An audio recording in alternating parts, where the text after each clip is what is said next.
Video में हम पढ़ेंगे अरस्तू को राजनीति विज्ञान का जनक क्यों कहा जाता है। और जनक का मतलब है पिता, यानी कि अरस्तू को राजनीति विज्ञान का पिता क्यों कहा जाता है। तो चलिए शुरू करते हैं। अरस्तू को राजनीति विज्ञान का जनक माना जाता है।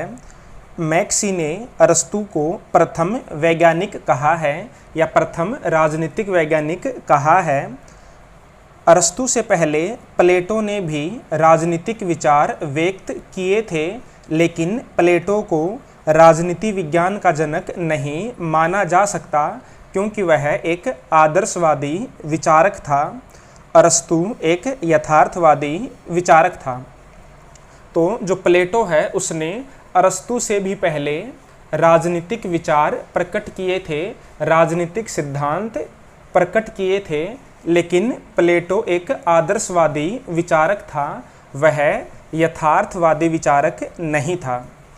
जब हम प्लेटो का न्याय सिद्धांत पढ़ते हैं, उसका साम्यवाद का सिद्धांत पढ़ते हैं, तो हमें पता चलता है कि प्लेटो के न्याय सिद्धांत को और साम्यवाद के सिद्धांत को वास्तव में लागू करना संभव नहीं है। तो इस प्रकार प्लेटो एक आदर्शवादी राजनीतिक विचारक था, इसलिए उसको राजनीति विज्ञान का जनक नहीं कहा जा सकता। जबकि अरस्तू ऐसा पहला विचारक था जो यथार्थवादी अध्ययन करता था, इसलिए अरस्तू को राजनीति विज्ञान का जनक कहा जाता है। अरस्तू ने राज्य, क्रांति, संविधान, सरकार, नागरिकता आदि बातों पर जो विचार प्रकट किए वे आज भी प्रासंगिक हैं। अरस्तू ने राजनीति शास्त्र को सर्वोच्च विज्ञान यानी कि मास्टर साइंस की संज्ञा दी है। तो अरस्तू को राजनीति विज्ञान का पिता क्यों कहा जाता है? क्योंकि अरस्तू ने ही सबसे पहले राजनीति विज्ञान का यथार्थ अध्ययन किया था। उसने ऐसी बातें बताई थी जो आज भी प्रासंगिक हैं, जो आज भी राजनीति विज्ञान का आधार हैं। अब देखते हैं कि अरस्तू को राजनीति विज्ञान का जनक कहने के पीछे कौन कौन से कारण हैं या कौन कौन से तर्क हैं। निम्नलिखित बिंदुओं के आधार पर अरस्तू को राजनीति विज्ञान का जनक कहा जाता है। तो पहला पॉइंट है वैज्ञानिक दृष्टिकोण। अरस्तू आगमनात्मक यानी कि इंडक्टिव पद्धति का प्रयोग करते हुए विशेष से सामान्य की ओर चलता है। देखो, राजनीति विज्ञान के अध्ययन की दो पद्धतियां होती हैं, एक तो है इंडक्टिव, एक होती है डिडक्टिव। तो इंडक्टिव पद्धति कौन अपनाता है? अरस्तू अपनाता है। और डिडक्टिव पद्धति यानी कि निगमनात्मक पद्धति प्लेटो अपनाता है। तो इंडक्टिव मेथड में क्या होता है, हम इसमें विशेष से सामान्य की ओर चलते हैं। विशेष से सामान्य की ओर का मतलब है छोटी छोटी चीज़ों का अध्ययन करके एक बड़े सिद्धांत का निर्माण करना। जबकि जो डिडक्टिव पद्धति होती है जिसका प्रयोग प्लेटो करता है, वह सामान्य से विशेष की ओर चलती है।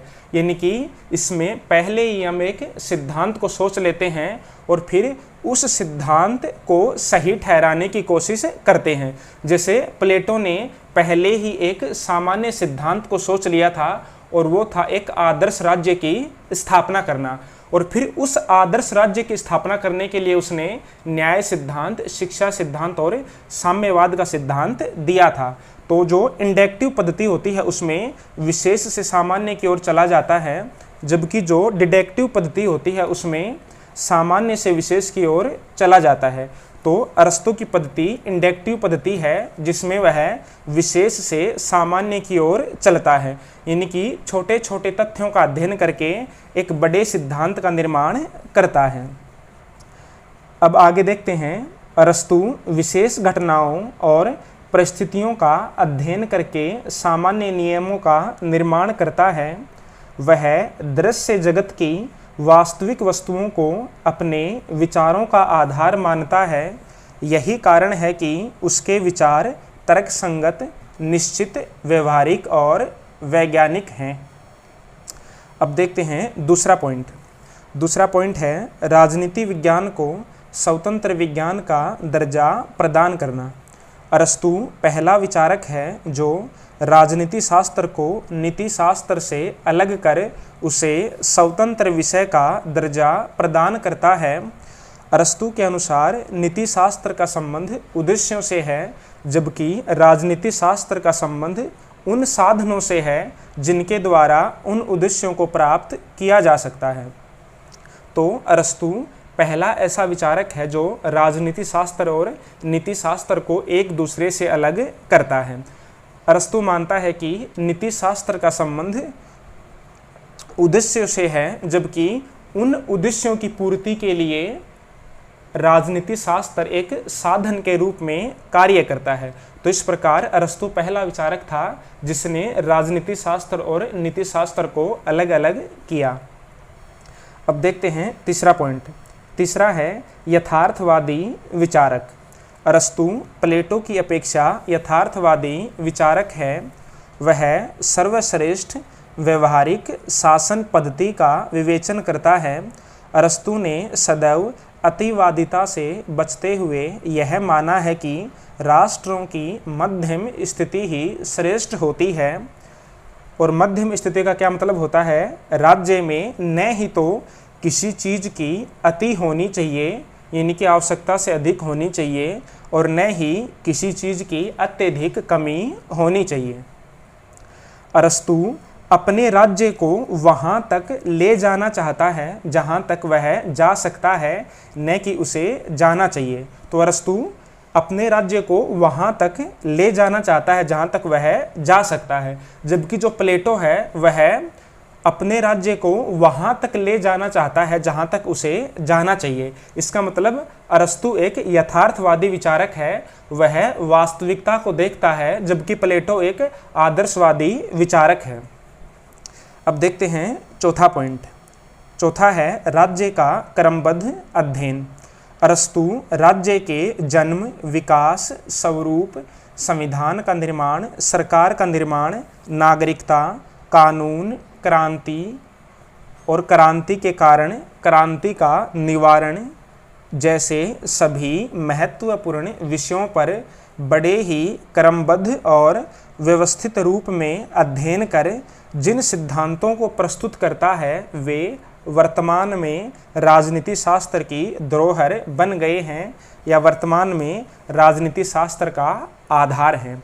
यानी कि अरस्तु ने इतने समय पहले जिन चीज़ों का क्रमबद्ध और व्यवस्थित अध्ययन किया था, राजनीति विज्ञान में वर्तमान में भी उन्हीं चीज़ों का अध्ययन किया जाता है। अब देखते हैं पांचवा पॉइंट। पांचवा है संविधान का वर्गीकरण। अरस्तु ने पॉलिटिक्स की तीसरी पुस्तक में संविधानों का वर्गीकरण किया है। तो अरस्तु का एक ग्रंथ है जिसका नाम है पॉलिटिक्स। तो पॉलिटिक्स में बहुत सारी पुस्तकें हैं। अरस्तु ने पॉलिटिक्स की तीसरी पुस्तक में संविधानों का वर्गीकरण किया है। उसने बड़ी सूझबूझ के साथ संविधानों से संबंधित कुछ निष्कर्ष प्रस्तुत किए हैं। संविधानों का वर्गीकरण करने के पीछे उसका उद्देश्य यह था कि वह उन संविधानों के आधार पर उन कारणों का अध्ययन करना चाहता था जो अच्छे और बुरे शासन की स्थापना करते हैं।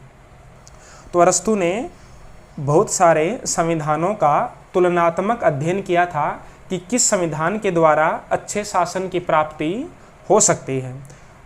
अरस्तु ने विभिन्न संविधानों का तुलनात्मक अध्ययन किया था, इसलिए अरस्तु को तुलनात्मक राजनीति का पिता भी कहा जाता है। अब देखते हैं अगला पॉइंट। अगला है नागरिकता की व्याख्या। अरस्तु अपनी रचना पॉलिटिक्स की तीसरी पुस्तक में जब नागरिकता संबंधी विचार प्रकट करता है तो वह एक वैज्ञानिक की भांति नागरिक कौन, नागरिक का क्या तात्पर्य, अच्छे बुरे नागरिक और उनके कार्य आदि पर पर्याप्त प्रकाश डालता है। राजनीति शास्त्र में नागरिकता संबंधी विचार उसकी मौलिक देन कहे जा सकते हैं। अब देखते हैं सातवां पॉइंट। सातवां है विधि की सर्वोच्चता। विधि के संबंध में अरस्तु वैज्ञानिक दृष्टिकोण अपनाते हुए यह मानता है कि विधि का निर्माण सभी प्रभावों से परे है, लेकिन अरस्तु परंपरागत नियमों व कानून की श्रेष्ठता में विश्वास करता है। वह विधि की सर्वोच्चता में विश्वास करता है।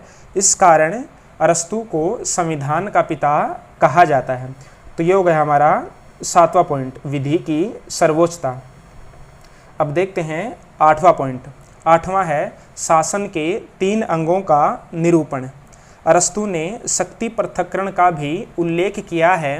वह विधायिका, कार्यपालिका और न्यायपालिका के रूप में शासन के 3 अंगों की अवधारणा प्रस्तुत करता है। इसी अवधारणा को मॉन्टेस्क्यू विधिवत रूप से आगे बढ़ाता है।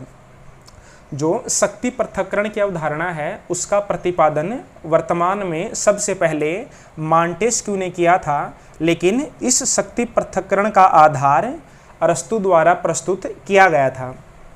शक्ति पृथक्करण क्या होता है, ये हमने अमेरिका के संविधान में पढ़ा था। शक्ति पृथक्करण का अर्थ होता है कि शासन के विभिन्न कार्य करने के लिए 3 अलग अलग अंग होने चाहिए, जिनके नाम हैं विधायिका, कार्यपालिका और न्यायपालिका। तो शासन के इन 3 अंगों की सबसे पहले चर्चा अरस्तु ने ही की थी। इसके अलावा इसमें बहुत सारे पॉइंट और लिख सकते हैं। अरस्तु में जो भी हम चीज़ें पढ़ते हैं वे सारी चीज़ें इसमें लिख सकते हैं। तो इस प्रकार ये हो गया अरस्तु को राजनीति विज्ञान का जनक क्यों कहा जाता है। अब आपको एक क्वेश्चन बताना है कि संविधानों का जनक किसे कहा जाता है, या संविधान का जनक किसे कहा जाता है। इसका आंसर आप कमेंट करना।